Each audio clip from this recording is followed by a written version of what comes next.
사랑의 샘, 평화의 소리, KCR 종합뉴스, 365 헬스, 마이랑이 베이로 변호사 윤영준, 다이나스픽, 에듀킹덤 컬리지 다네모라, EL 디자인 전망 좋은 창, JMP 로 이완상 변호사 공동 제공입니다. 뉴질랜드 뉴스입니다.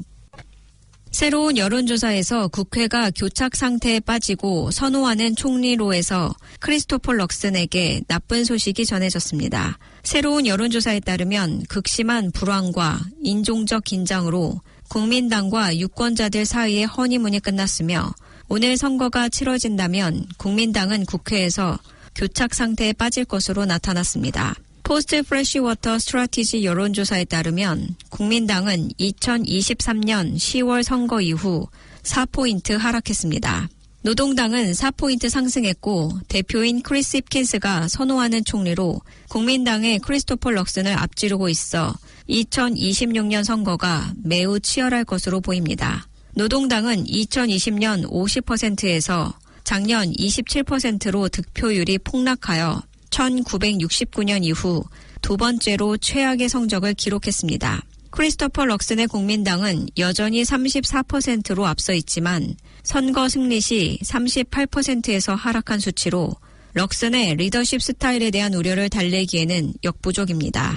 연립 파트너인 액트는 1포인트 하락한 8%를 기록했고 뉴질랜드 퍼스트는 6%로 변동이 없었습니다. 좌파 블록에서 노동당은 선거 당시 26.9%에서 31%로 상승했으며 녹색당 13%와 테파티 마오리당 6%는 각각 1포인트 상승했습니다. 이러한 결과는 두 주요 정당 모두가 정부를 구성하는 데 벅찬 과제를 갖게 될 것으로 보입니다.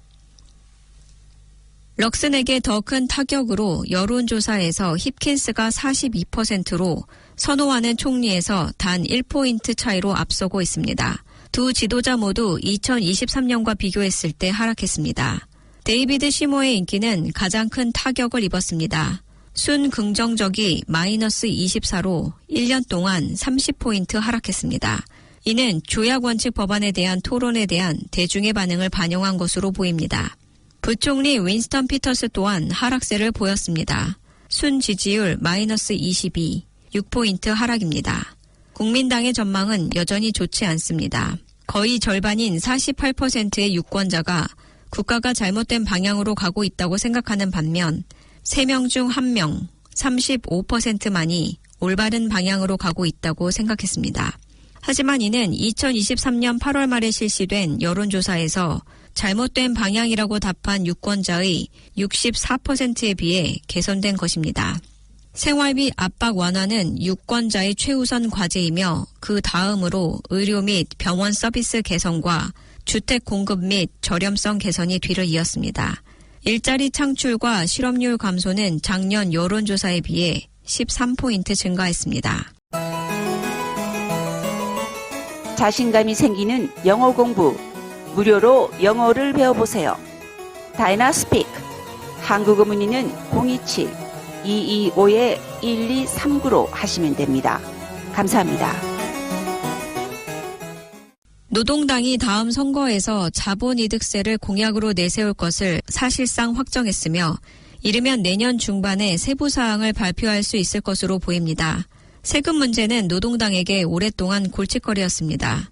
최근에는 크리스 힙킨스 전 총리가 2023년 선거에서 부유세 추진을 배제했고 그 이전에는 저신다 아던 전 총리가 자신이 지도자로 있는 한 자본이득세를 시행하지 않겠다고 약속한 바 있습니다.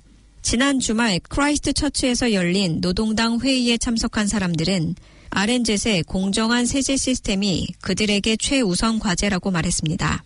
이제 자본이득세를 어떻게 구현할 것인지, 무엇을 포함할 것인지, 그리고 다수의 유권자들에게 그것이 필요하다는 것을 어떻게 설득할 것인지에 대한 작업이 시작될 예정입니다.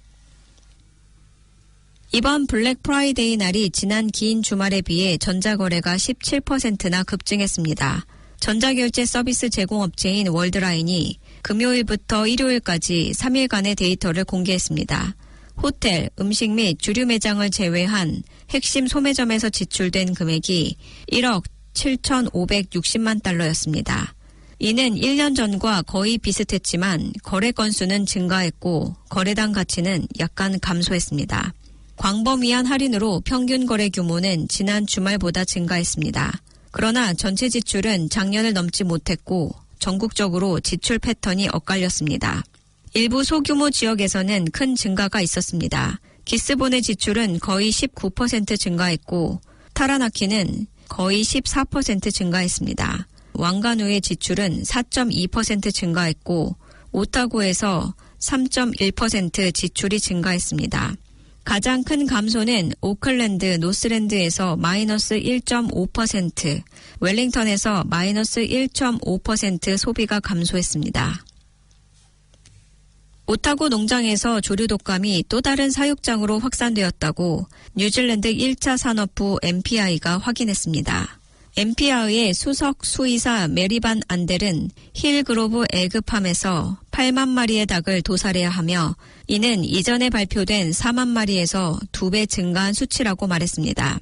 반 안델은 H7N6 바이러스가 해당 농장을 넘어 확산되었다는 징후는 없다고 밝혔습니다. 해당 농장에는 총 4개의 사육장이 있으며 16만 마리의 닭이 사육되고 있습니다. 반 안델은 필요할 경우 모든 사육장을 대상으로 조치를 준비하고 있다고 덧붙였습니다. 반 안델은 바이러스가 인간의 이동으로 전염될 수 있다고 설명하며 사람들의 이동, 장비, 기계 등과 같은 요인으로 인해 바이러스가 이동할 수 있다고 전했습니다. 감염병 역학 및 공중보건의 권위자인 나이젤 프렌치 교수는 라디오 모닝 리포트에서 바이러스가 인간에게 전염될 가능성이 항상 있다고 경고했습니다.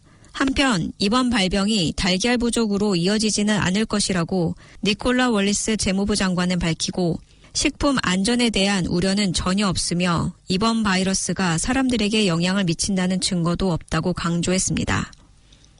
지금까지 전해드린 뉴질랜드 뉴스는 원뉴스, RNZ, 뉴질랜드 헤럴드, 스톱, interest.co.nz에서 간추렸습니다.